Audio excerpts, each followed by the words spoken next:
Alors, Nissan mise sur la réparation plutôt que le recyclage des batteries.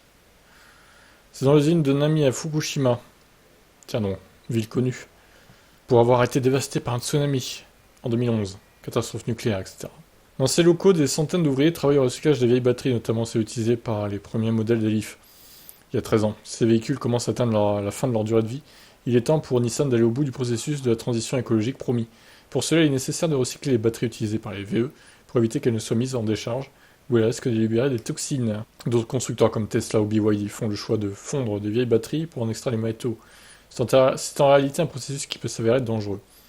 Nissan parie plutôt sur la réutilisation des batteries qui pourrait clairement aider l'industrie automobile à tenir une promesse, opter pour une véritable transition écologique. Nissan collecte les batteries usagées stockées chez les concessionnaires aux US et au Japon. Elles sont envoyées dans cette fameuse usine, à Fukushima, pour être réhabilitées ensuite. Après plusieurs heures passées sur chaque batterie, les ouvriers expédient les batteries pour qu'elles soient utilisées dans un autre véhicule électrique. Dans certains cas, elles peuvent aussi alimenter des appareils électroniques, ainsi que l'idéal pour éviter la dépendance de l'industrie à l'égard de l'extraction des terres rares, sans parler des émissions de carbone liées à la fabrication des batteries pour véhicules électriques. Si les usines de recyclage prennent de l'ampleur et s'étendent, ça pourrait avoir des effets positifs sur le marché des véhicules électriques d'occasion. C'est la conviction de Yutaka Ori, président de 4R Energy. Il estime que pour que les véhicules électriques prolifèrent, il faut que les clients puissent acheter et vendre plus facilement. Le recyclage des batteries peut être une solution. Bon, l'usine semble pas très moderne. Il y a assez peu de robots, la majeure partie du travail est effectuée manuellement par 9 ingénieurs qui travaillent à l'usine. Quand on sait que le coût d'une batterie recyclée est environ 2 fois moins important que celui d'une batterie neuve, on se dit que les constructeurs ont intérêt à se pencher sur le sujet.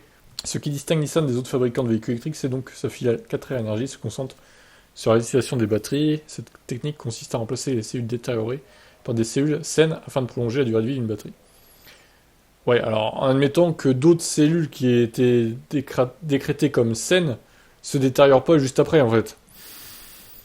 Ouais, ça bon. Chez Nissan, les blocs sont ouverts et analysés, les modèles sont soumis à des tests dans une salle spéciale, appelée le sauna. Toujours selon Ori, cette méthode permet d'obtenir des données sur l'étendue de la détérioration et l'autonomie restante de chaque batterie. Ces données sont essentielles. Elles permettent notamment de comprendre la géographie et l'historique de la conduite, ou encore comment les batteries des VE se dégradent au fil du temps, en fonction de leur environnement. De quoi poser les prémices de futures améliorations dans le développement des batteries selon lui. Une méthode donc fastidieuse et particulièrement coûteuse que la plupart des constructeurs n'adoptent pas. Généralement, les batteries sont simplement décomposées. Ça permet tout de même d'éviter que les batteries se retrouvent dans les décharges publiques. Oui, bah ça c'est... Oui, il faut absolument éviter ça. Ou j'ai entendu dire certains qui disaient aussi on les enterre dans le sol, dans des terres, dans des champs, on les enterre dans le sol. Oui, oui, allez, arrêtez vos conneries un peu. Bon bref, en tout cas, c'est une bonne opération de la part de Nissan, je trouve. Ouais, ciao.